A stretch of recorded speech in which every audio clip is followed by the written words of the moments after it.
De elaboración del estudio de impacto ambiental, obligatorio para todos los proyectos, inclusive para este proyecto de gasoducto, en la cual hay que describir el proyecto, definitivamente, hay que hacer un elevamiento de línea base, tanto ambiental y social, porque si no tenemos una licencia ambiental y social, obviamente un proyecto de esta magnitud no se desarrolla. Posteriormente tenemos que hacer una identificación y evaluación de impactos importantes, porque durante todo el proceso constructivo, inclusive, nosotros generamos residuos, masa, entre otros impactos que podríamos generar en el proceso constructivo. ¿Okay? Entonces, para eso debemos identificar y evaluar estos impactos. Y después elaborar un plan de manejo ambiental. Definitivamente, para que estos impactos no se generen, no se desarrollen, y obviamente podamos, desde el punto de vista ambiental, continuar el proceso de construcción. Bien, la descripción de un proyecto. Bien, en el Cusco se han dado varios proyectos. Lastimosamente algunos no se han terminado de concluir. Y esta última, como el asunto Super One, tampoco. Entonces vamos a ver un poquito de historia también con respecto a ella. Hubo una ampliación de los sistemas de transporte de gas natural y líquido de gas natural. Eso se conocía como el proyecto Loop Sur. ¿Qué significaba? Que era un gasoducto paralelo del ya existente de Camisea con la finalidad de aumentar la producción obviamente, de transporte de gas, tanto de líquidos como de gas natural. Bien, cuando quisiéramos hablar de la construcción de un gasoducto, tenemos que hacer una línea base ambiental. ¿Qué significa eso?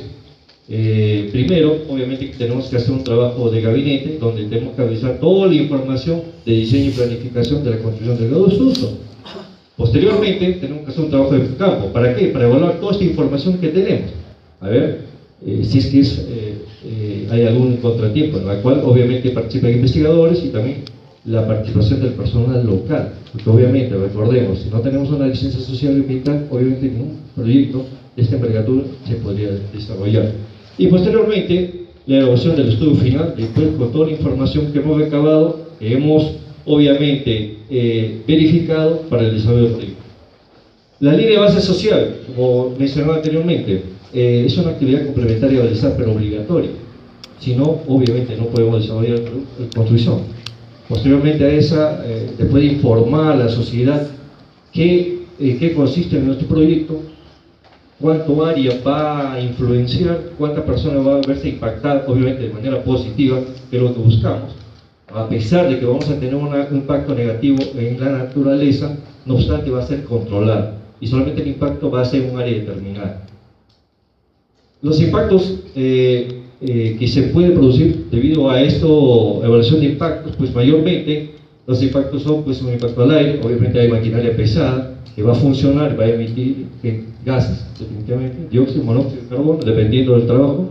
Obviamente va a haber un impacto sonoro al entorno de la naturaleza y también sonoro para los trabajadores y para los habitantes, para lo cual el proyecto va a circular. No solamente se trabaja en un lugar remoto, sino también por zonas urbanas o zonas rurales. Un gasoducto, definitivamente cerca de acá iba a pasar. El gasoducto iba a pasar por Anta, este último, y por diferentes regiones y zonas del Perú. Obviamente va a haber un impacto en cuanto, obviamente, al agua. Vamos a vertir, obviamente, residuos. La idea es no vertir agua contaminada, y mucho menos combustible, y mucho menos hidrocarburos, que obviamente son elementos producto de la maquinaria pesada, por ejemplo, ¿no? Si hablamos de gas usado, digo, aceite usado. Suelo, sí, podemos contaminarlo, porque puede, durante el proceso constructivo, suscitar que algunos residuos, tanto líquidos, sólidos, puedan, obviamente, caer sobre la naturaleza, sobre el suelo específicamente.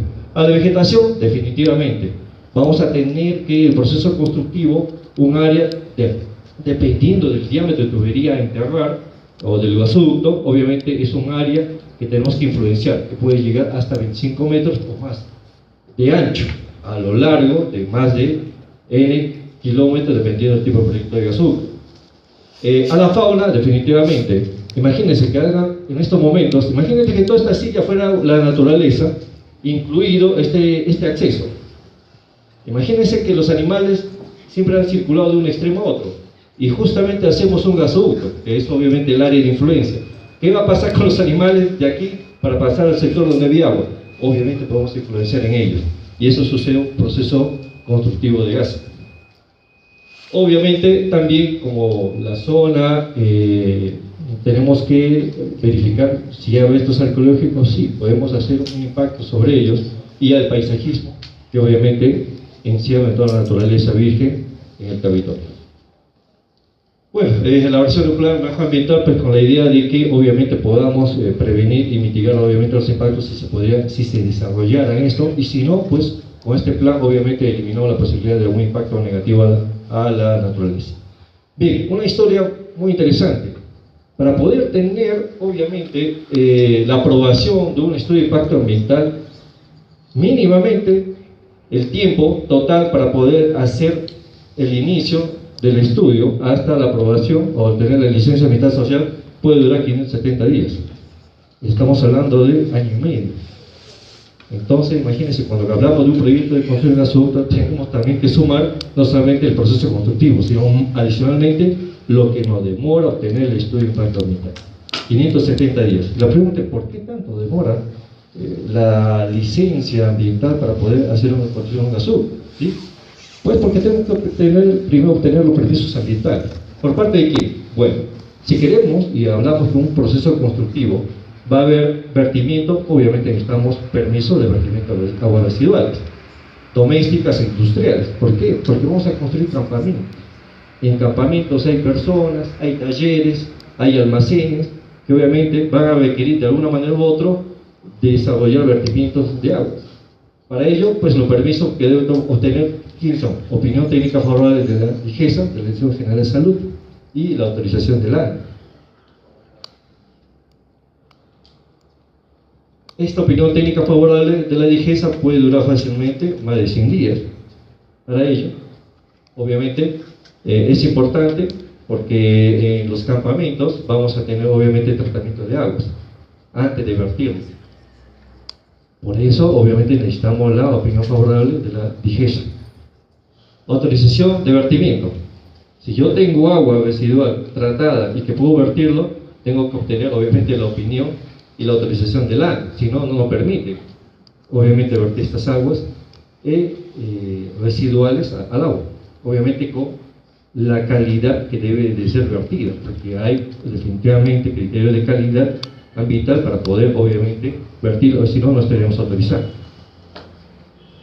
Obviamente, ¿requerimos agua en todo el proyecto? Sí. Por ejemplo, para la construcción de gasoducto, cuando trabajamos en campamento necesitamos agua para hacer lavar los vehículos, la maquinaria, agua para los servicios higiénicos, etcétera, o para los trabajos de, por ejemplo, si hacemos trabajo de pruebas hidrostáticas, que más adelante vamos a hacer por qué hidrostática y por qué no trabajamos pues no hacemos pruebas neumáticas, hay una característica especial, por qué sí, por qué no. Por ejemplo, ahí necesitamos agua, y para ello definitivamente necesitamos la autorización de uso de agua superficial aquí a la obviamente la autorización sanitaria del sistema de tratamiento de agua potable. Si vamos a tener campamento y va a haber personas, necesitamos potabilizar el agua, necesitamos tratar tanto las aguas que vamos a consumir o vamos a utilizarle para el lavado de las personas, o también aguas residuales o aguas grises que también debemos tratar. Y necesitamos para ello también una autorización sanitaria, si no los campamentos no se ponen en operación y obviamente las personas, los trabajadores, no podríamos hacer la construcción del gasoducto. Permiso de desbosque, definitivamente. Un proceso constructivo, pues no solamente se hace en la costa, sino también se hace en la sierra y en la selva. Y en la selva específicamente existen árboles fácilmente pues más de 100 años, hasta árboles de 400 años de existencia. Árboles que van a ser obviamente cortadas si es que se encuentran dentro de la traza del derecho de vía de construcción de un gasoducto. Por ello necesitamos también un permiso de desbosque.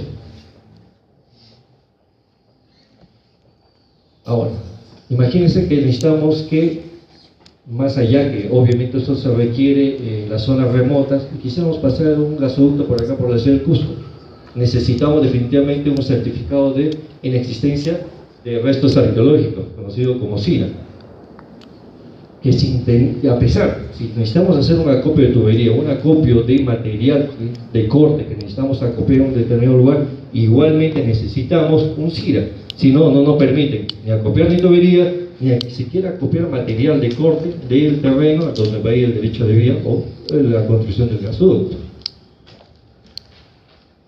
Entonces, hasta acá podríamos ver de alguna manera que profesionales necesitamos, sí. Estamos hablando de profesionales como ingenieros ambientales. ¿Puede ser un ingeniero mecánico y ingeniero ambiental? Sí puede. Ahora el ingeniero mecánico tiene que tener una formación multidisciplinaria. Tiene que estar formado en calidad, medio ambiente, mantenimiento, diseño, operación, producción. Estamos en todo lado. Entonces sí.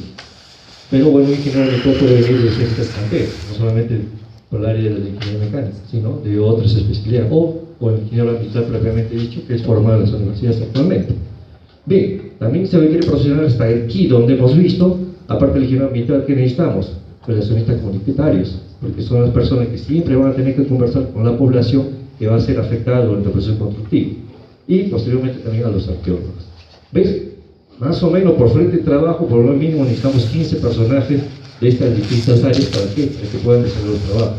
Y usualmente un proyecto de gasoducto, por lo menos del que quisimos que se construya, que es el gasoducto suburbano, y que obviamente la paralización, sabemos cuáles son los motivos de ello, pudo haber alcanzado el pico de trabajadores, o por lo menos mano de obra directa, alrededor de 5.000 trabajadores, hasta 7.000. ¿Por qué? Porque se hace obviamente la votación de estas personas, y los indirectos serían la misma cantidad de ellos, porque una construcción de gasoducto se beneficia a todos por los servicios que se dan, servicios al proyecto, etcétera, etcétera. Entonces, bien, profesionales, cuando se hace un gasoducto se requiere mucho tiempo profesional. Bien, seguimos. La inversión de un gasoducto. Como decía anteriormente, se hicieron varios proyectos de gasoducto acá en el Perú, específicamente en la región Cusco. Una de ellas era el inicial, antes del gasoducto sur peruano, pues fue el proyecto, en el cual el titular era Kuntur. Obviamente, él, pues, su proyecto era Sistema de Transporte de Gas Natural por ductos de Camisea al sur del país. Este proyecto tenía una inversión estimada de 2.500 millones. Obviamente no se desarrolló. ¿Cuáles eran los motivos por el cual esto no se realizó? Este proyecto inicial iba a tener aproximadamente 743 kilómetros de longitud. Y los motivos por el cual no se dieron, obviamente, este proyecto iba a iniciar en Malvinas, iba a pasar por la selva, la sierra y la costa definitivamente, casi similar al gas de Camisea, porque tiene la longitud. El de gasoducto suburbano era más de 1.200 kilómetros. Mientras que esta era de 743. ¿Por qué no prosperó este gasoducto? Por el titular Kuntur, específicamente porque indicaba, que no teníamos pues, la reserva necesaria para poder justificar la construcción de gasoductos. Y posteriormente, porque también definitivamente no se pudo conseguir este monto para poder desarrollar la construcción. Entonces, este Kuntur, este proyecto solamente llegó a un estudio, o mejor, una preconstrucción, que más adelante veremos qué significa una preconstrucción. O sea, no se desarrolló la construcción de gasoducto, pero sí hubo una preconstrucción. Obviamente se hizo los estudios, se hizo las caminatas respectivas, levantamiento topográfico, entre otros, a la cual quedó, y obviamente no se dio este proyecto. Tuvimos otro proyecto que se llamaba Loop Sur. El loop, en términos técnicos, loop significa una tubería de reserva, de emergencia, que se hace en paralelo a un existente. ¿Cuál es la finalidad de ese loop?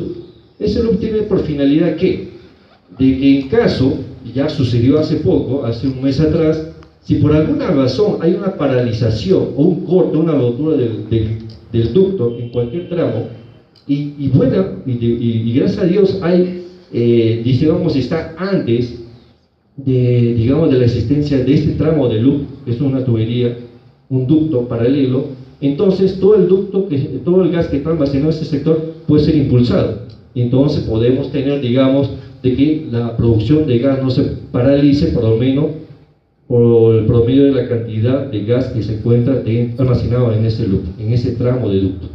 Entonces, este era un proyecto realmente inició con alrededor de 155 kilómetros, pero debido a que pasaba por el tramo de Megatoni, muchos conocen acá, es el Megatoni. Obviamente pues es una reserva no solamente natural, sino de por sí hay una reserva cultural, una deidad a la cual no lo puedes medir. Aunque el proyecto tenía pensado construir un túnel, llevar el ducto por debajo de la reserva del Megatoni, no obstante la población no lo aceptó. Así que el proyecto terminó pues queriendo desarrollarse un proyecto de 150 kilómetros a 55.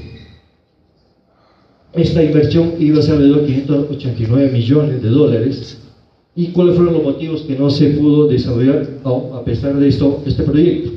Primero, la 155 no se desarrolló porque obviamente la población no estuvo a favor de ella. Bueno, como decía el loop, el sistema iba a tener una red paralela tanto de gas natural como de líquidos. Obviamente, ¿para qué? En caso de que haya un problema, una avería en la troncal, digamos en este sector, entonces todo el gas que se encontraba almacenado iba a ser inyectado y obviamente la producción se continuaba, así que hubiese un problema en este sector de la tubería. Hay una rotura aquí, obviamente yo cierro las válvulas en este sector y todo el gas que está acá puede continuar. Y inclusive puedo seguir produciendo sin ninguna paralización del proyecto. Entonces el loop es muy importante. La suma de loops hacen que un ducto paralelo. Y actualmente, como decía hace un mes, debido a unos trabajos de mantenimiento que había en Malvinas y después de los pozos, no permitían producir. ¿Qué sucedió? De que el Estado lanzó un decreto de urgencia y dijo: señores productores, no va a haber más exportación, cualquier producción de gas que se pueda producir va a ser para el consumo interno. Entonces, ¿eso qué quiere decir? Que realmente el país todavía no contempla o no tiene todavía un ducto de emergencia. En caso de que falle digamos, camisea, ¿por dónde iría el gas? Imagínense el gran problema que tendríamos. De por sí, con justo tenemos un gran problema, no tenemos molécula de gas. Pero a nivel nacional ya muchas plantas termoeléctricas, petroquímicas funcionan con el gas, obviamente podrían estar paralizadas, o si no, tendrían que importar gas para poder producir. Entonces, acá hay una situación que el Estado ahorita no ha podido resolver y por ello, más adelante le indicaré por qué también es importante la construcción del gasoducto sur peruano, o el gasoducto sur andino, que es el que está paralizado actualmente. Bien, este proyecto del Loop Sur pues se paralizó, ¿no? Primero de los 150 kilómetros y se redujo a 55, específicamente porque pues no permitían que el gasoducto atravesara por un túnel bajo el santuario de Megatoni, específicamente, y por eso se dieron estas paralizaciones y adicionalmente también se politizó, porque lastimosamente, justo cuando eran las elecciones al 2010, ya proceso de elecciones obviamente se politizó y obviamente se paralizó este proyecto.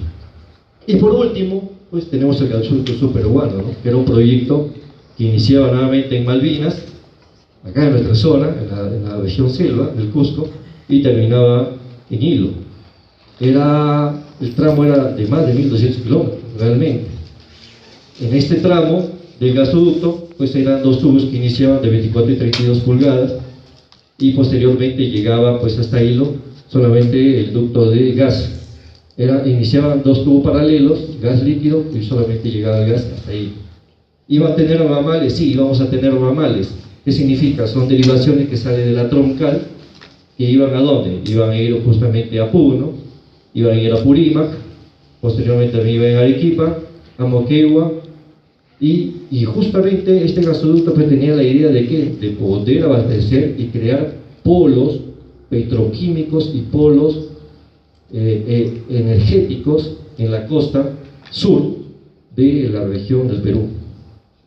Lastimosamente esto se paralizó por los motivos que ya sabemos, y yo siempre digo, qué lástima que siempre los motivos tienen que ser políticos. No hubo una evaluación sociotécnica o técnica económica para decir no debería haberse parado. La inversión pues estimada era de 7.329.000, o mejor dicho, 7 billones de dólares, 7.329.000.000 de dólares. Realmente estamos hablando pues, de un megaproyecto tal cual como fue Camisea en su debido momento para su época. Y como sabemos, pues iba a cruzar toda la región geográfica selva Sierra del Costa. Bien, entonces, haciendo un preámbulo de todo esto, iniciamos pues cómo es un proceso constructivo de un gasoducto, que es lo que queremos conocer. Primero hay una actividad de preconstrucción. Antes de un gasoducto hay una preconstrucción. ¿En qué consiste o qué significa esta preconstrucción? La preconstrucción significa primero definir la traza final. Usualmente cuando se busca hacer una traza inicial, ¿qué hacen? A veces envían aviones piloteados con una cámara y tratan de alguna manera, con unos sistemas ya topográficos, de hacer un levantamiento o un relieve. Por ahí tienen una traza inicial, pero hay que hacerlo definitivo, y para ello, esa traza que hace este avión haciendo un relevamiento desde el aire, pues ahora tienen que ir a tierra y empezar a hacer un relevamiento topográfico para tener la traza final. La preconstrucción pues tiene la intención de identificar instalaciones superficiales, por ejemplo, redes eléctricas aéreas. La idea es que un gasoducto trate de, obviamente, de impactar lo menos posible. También trata de identificar áreas de vivienda, áreas subterráneas, en este caso, o cualquier área de superficie. Por ejemplo, habíamos en un proyecto, de varios proyectos que he estado presente, pues habíamos encontrado tanques de agua, cerca había puntos de manantes de agua, etcétera, muchas redes eléctricas aéreas. ¿Y con qué finalidad la preconstrucción que busca? Si por ahí hay una interferencia, entonces el gasoducto, a lo mejor, dependiendo de la versión técnica, económica, será bueno que pase cerca de esta red eléctrica aérea, o mejor lo desplazamos. Ahí tiene que siempre hacer una evaluación social también. ¿Qué tan menos podemos impactar a la sociedad? Porque si impactamos, obviamente tendríamos una no licencia puntual en algún tramo del derecho de vía y obviamente una paralización del proyecto. Identificamos zonas de cultivos, manantes, quebradas de ríos, como decíamos, ¿no? En caso de que se produciera un derrame de una máquina, o imagínense de los grandes almacenes de combustibles que obviamente se tienen en diferentes puntos, no solamente de diésel, sino también tenemos de combustible para aviones, de helicópteros, tipo A1 tenemos. Entonces, imagínense esos bladders o esos tanques de combustible. Si hubiese un derrame y tuviésemos cerca una zona o ríos y quebradas, pues imagínense el gran impacto que tendríamos sobre la naturaleza. Entonces, la preconstrucción lo que busca es eso, ¿no? Identificar estas zonas, ¿para qué? Para ver si pues, es preferible alejar la traza del derecho de vía a estos puntos.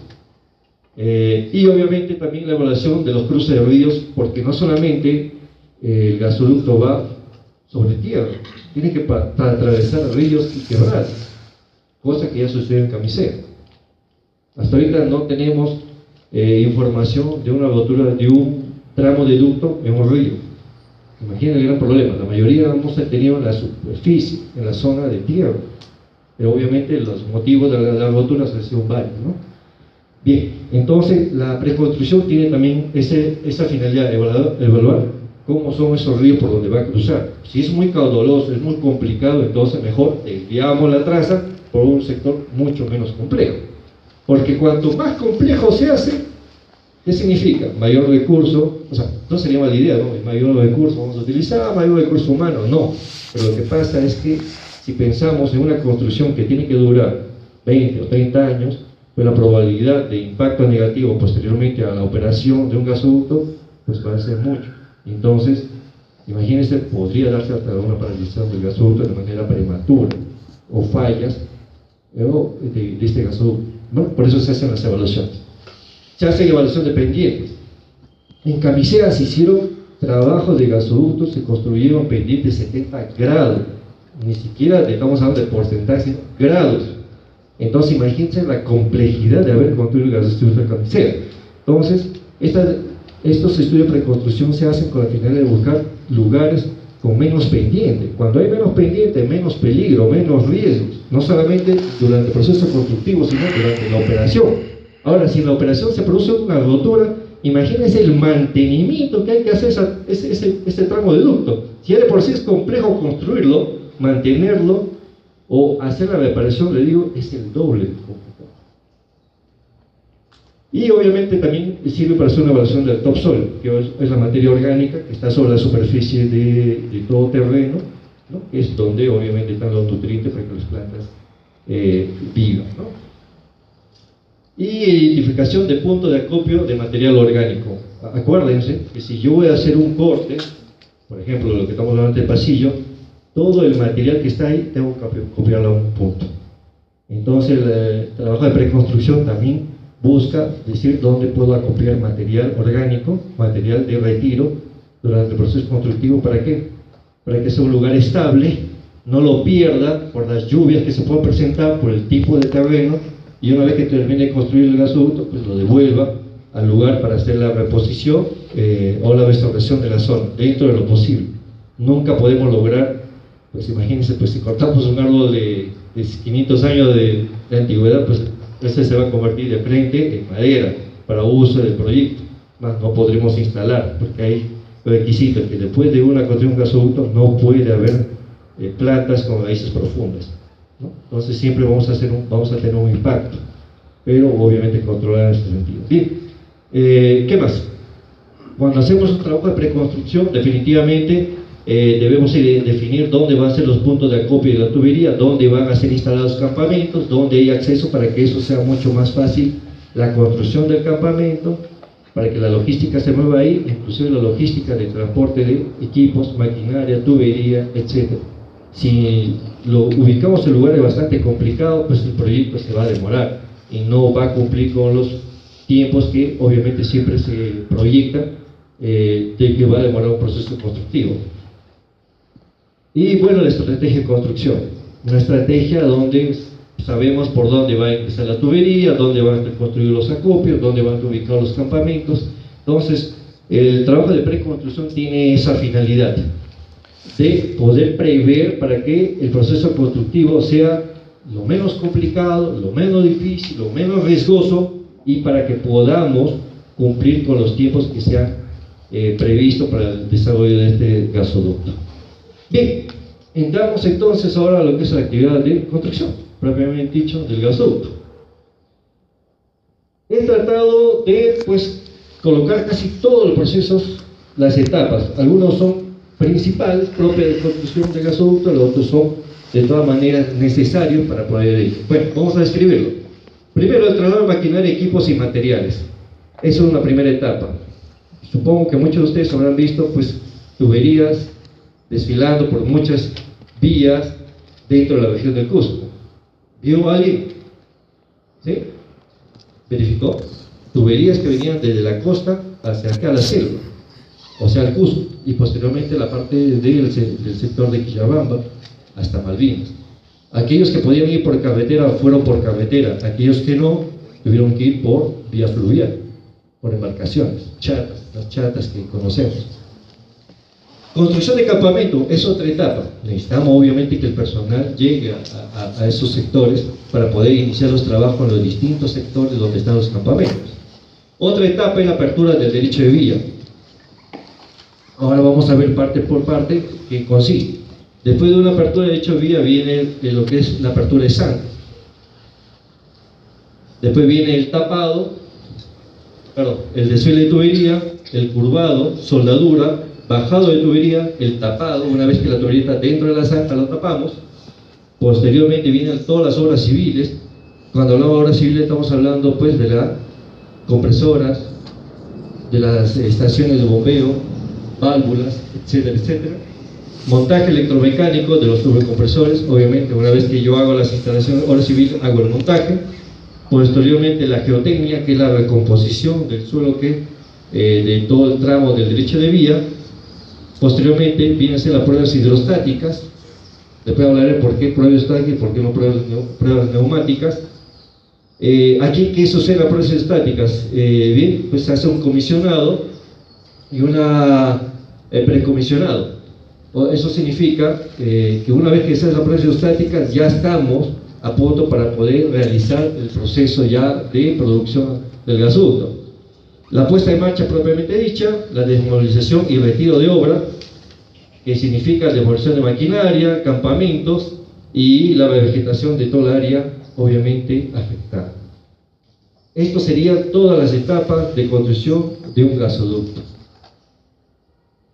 Bien, iniciamos entonces, para verlo de una manera, el traslado de maquinaria y equipos. Bien, cuando hablamos de traslado de maquinaria y equipos, pues imagínense, estamos hablando de flotas de transporte de equipos, pues flota de decenas y centenares de equipos desplazándose por todo el territorio peruano para llevar desde puerto, porque casi la maquinaria no podemos encontrarla en el Perú, muchas veces la tenemos que importar, porque no hay la gran cantidad de maquinaria que requerimos, aún a pesar que hablamos con Volvo, hablamos con CAT, ellos mismos terminan importándolos, trayéndolos al Perú para poder desplazarlos a los lugares donde necesitamos realizar el proyecto. De la misma manera, no solamente transportamos maquinaria, sino también las tuberías de 24, 32 pulgadas, 10 pulgadas, dependiendo de lo que se va a requerir en determinado tramo. Y definitivamente hay todo un conocimiento técnico para poder, de una manera u otra, transportar la tubería. No es sencillo. De la misma manera, la maquinaria, necesitamos personal que sepa de manera correcta sujetar esta máquina. Cuando transportamos de manera correcta una maquinaria, no es igual que transportar un bulldozer, que una motoniveladora, que una excavadora, que un rodillo. Cada uno tiene una técnica determinada para poder evitar que durante el transporte de la tubería ésta caiga o se vuelque el camión con la máquina. Entonces hay todo un conocimiento a la cual tiene que ser verificado. De la misma manera las tuberías, si son de acero, pero si son tuberías de aceros hormigonados, estos tienen otro mecanismo de sujeción y de transporte de tubería. Tendríamos tubería, por ejemplo, acá tenemos un transporte de tubería con 2 pisos, pero también hay tuberías que se pueden transportar y tienen 3, 4 niveles, eso dependiendo del tipo de diámetro de tubería. Obviamente, no solamente son estos los materiales que transportamos, sino también contenedores, materiales caja, etcétera, etcétera, etcétera, que se tienen que ser transportados. Y también ellos tienen un sistema específico de cómo ser sujetado y transportado. Como ven, dentro del transporte de tubería, esto es terrestre, hay toda una ingeniería detrás de ello. ¿Para qué? Para que obviamente podamos de que estos materiales sean transportados, lleguen a su destino. Si no, imagínense la cantidad de maquinaria, materiales caídos en todo lo largo y ancho de las carreteras del Perú para que lleguen desde puerto hasta la zona de trabajo. Entonces, como ven, acá tenemos un gran trabajo ingenieril que, dependiendo de lo que vayamos a transportar, tiene que haber un soporte ingenieril para que asegurar que ese material llegue a su destino. Transporte fluvial, obviamente tenemos que cumplir con todas las actividades, no solamente terrestres, sino también fluviales. ¿Por qué? Porque también transportamos maquinaria, tubería y personal durante el proceso constructivo. Aquí también hay encierra todo otra ingeniería para ver solamente el saber ubicar de manera correcta dentro de un tipo de embarcaciones. Casi todas las embarcaciones son tipo chatas, la que han transportado no solamente maquinaria, sino tubería. Hay que hacer una verificación interna de la estructura de estas chatas para ver si que va a soportar una máquina. Cuando ingresa una máquina, no ingresa por donde quiere, porque hay un tema de estabilidad de maquinaria. Si yo ingreso muy al costado de la embarcación, simplemente puedo terminar tirando la embarcación y la maquinaria cayendo. Ahora, dentro de esta chata, pues hay puntos a los cuales a lo mejor no están reforzados y tenemos que hacer un trabajo de ingeniería, de reforzamiento de estas estructuras para poder transportar maquinaria pesada. Adicionalmente, transportar tuberías no es tan sencillo. Adicionalmente a lo que hemos dicho, que hay que verificar cómo están estas construcciones, si es que necesitamos reforzamiento, para transportar tubería tenemos que implementar otro sistema de sujeciones para evitar que esta tubería caiga al agua durante el proceso del transporte. También hay un periodo de fecha que solamente podemos transportar por río, no podemos transportar cuando queramos, solamente cuando las aguas crecen, pero tampoco cuando son muy caudalosas, ¿no? Inclusive en este gasoducto sur peruano, en este último, yendo un poco a lo que es el retiro de las tuberías de las embarcaciones, tuvimos que instalar específicamente en una plataforma como estas, muy bien implementada, muy bien reforzada, una grúa de 220 toneladas sobre el río, o sea, sobre esta embarcación, para poder retirar las tuberías a tierra, sobre otras maquinarias que iban a transportar y iban a llevar la tubería a los acopos. Entonces ahí también había una ingeniería, toda una ingeniería, no solamente mecánica del punto de vista de maquinaria, sino de embarcaciones. ¿Para qué? Para que primero, cuando hago yo el movimiento de giro del brazo de la grúa, no genere de que la embarcación haga un vaivén. Entonces ahí se tuvo que hacer una verificación de la capacidad de la embarcación, las dimensiones que tenía que tener la embarcación, no solamente por capacidad, sino por dimensiones, para que el movimiento que realice la grúa pues no genere algunos movimientos no previstos o imprevistos y genere la volcadura de la grúa adicionalmente con la tubería, porque no descargamos tubos, descargamos 3 tubos al mismo tiempo, por decir un ejemplo. Bien, entonces, como le indicaba, pues acá hicieron también toda una ingeniería para poder, obviamente, realizar el transporte de tubería por río. La otra etapa, decíamos, la construcción de campamentos. Los campamentos podían ser de diferentes materiales, como ven acá. Unos materiales que son permeabilizantes, tipo carpas, pero si este tipo de materiales lo construimos en la sierra, pues tiene que tener un cobertor adicional para evitar que las personas que trabajan a 4.500 sobre el nivel del mar, pues no se congelen. Mientras que cuando estaban construidas a nivel en la zona selva, pues esto tendría que tener una climatización para que también la persona dentro tampoco se sofoque. Estos materiales o estos campamentos podrían ser también construidos de contenedor de metal, o también se hacían vivienda de madera, de prefabricada. Entonces el proceso constructivo de un campamento tiene que cumplir con toda la normatividad, por ejemplo, eléctrica, de seguridad eléctrica. Debe, obviamente, por ejemplo, tenemos que tener instalados los cables correctos, las llaves, los termomagnéticos, los disyuntores correctos, las tablas correctas, las tablas que van a distribuir la red de tomas, de iluminación, de maquinaria, de talleres para los trabajos, por decir algo.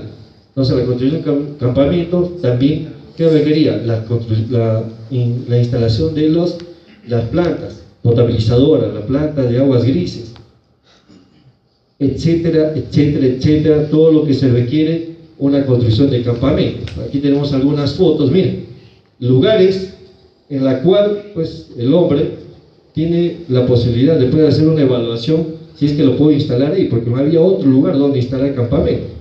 Miren los sectores donde, acá era por ejemplo el Ticupín, ¿sí? Por Ticupinía, es una selva, a nivel del mar por no decirlo. Esto digamos ya era la zona selva alta, los mismos árboles se ven y miren cómo está la geografía.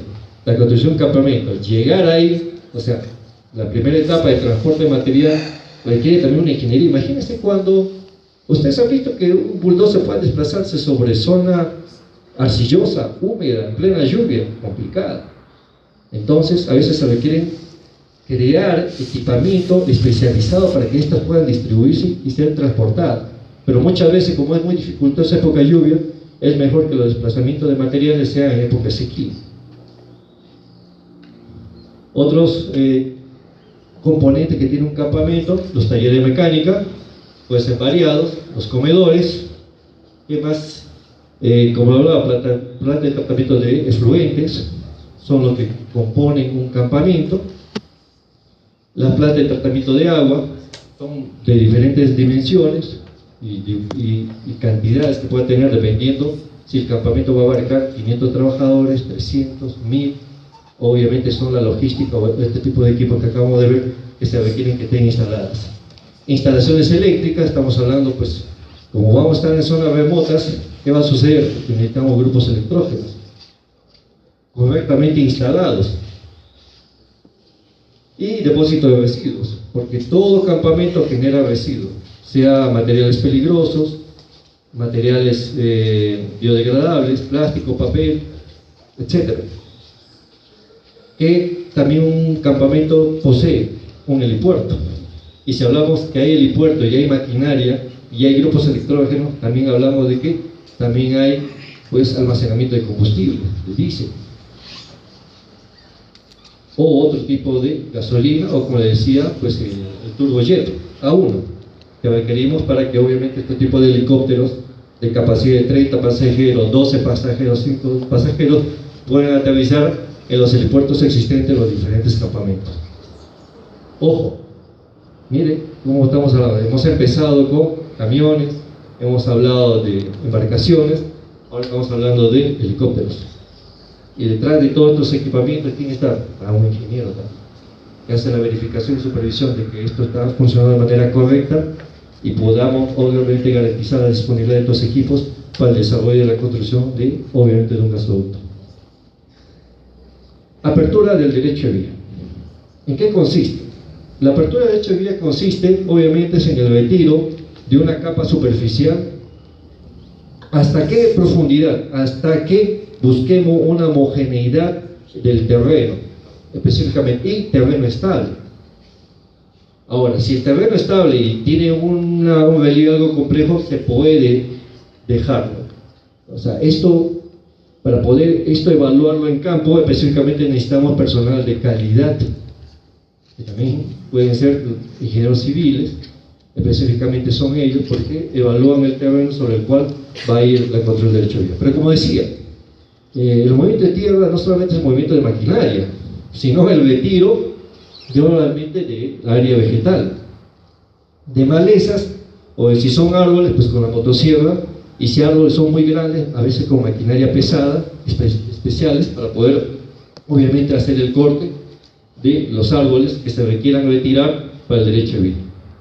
Hombres, ¿sí? Hay hombres que con la motosierra tienen que conocer la forma, el procedimiento de hacer un tumbado de árboles, si no solamente ahora los árboles a veces son enredadas, entonces la maquinaria a veces es complicada que una máquina pueda cortar un árbol, entonces el personal tiene calificado, tiene que saber cómo tumbarse 2, 3 árboles al mismo tiempo, sin riesgo, sin peligro a la persona ni al propio operario que está realizando el corte o la tala del árbol. Si no son árboles, si no son la rocosa que hay que retirar de la superficie del tramo del derecho de vía, entonces tenemos que realizar las voladuras.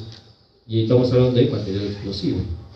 Otro personaje pues, que también participa de otra especialidad, otras áreas, como los ingenieros de minas, etc., que son especialistas también en el manejo de explosivos. Explosivos que no solamente se hacen trabajo con dinamita, sino con también los explosivos plásticos. Y ahora ya hay otras tecnologías que están ingresando, a la cual no necesita, para fracturar no necesita hacer ni voladura, sino simplemente hay elementos que hacen la fractura de una roca sin necesidad de una explosión.